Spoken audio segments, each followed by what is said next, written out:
Hello and welcome back to another piercing video.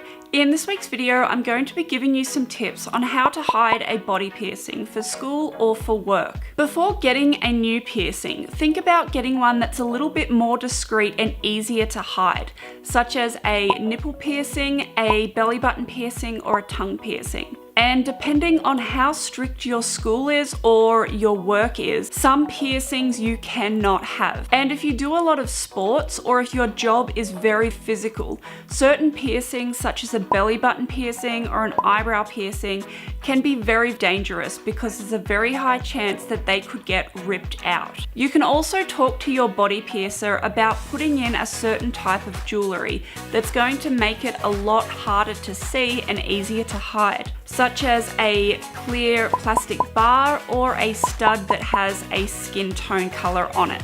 After getting a new piercing, there's about a 6-week period that you cannot take out the jewelry without the risk of it closing over, and you can't change the jewelry without a very high chance of the piercing getting infected. If you want to get an ear piercing and you have long hair, you can always just leave your hair out for school or for work, but this all depends on how strict your school is or how strict your work is on having piercings. When I went to school in New Zealand, the school that I went to was very strict about having piercings. And to avoid this, most of the time I would have my hair out, so nobody could see how many piercings I had in my ears. And at this point, I think I only had about 4 or 5 in my ears. And the principal, who knew how many piercings I had in my ears, she would walk past lots of girls who had more than one set of studs in their ears and come up to me and tell me to move my hair back so she can see my ears. And eventually she stopped doing this after I made a complaint for her harassing me. If you have stretched ears and you have to take out your plugs for school or for work,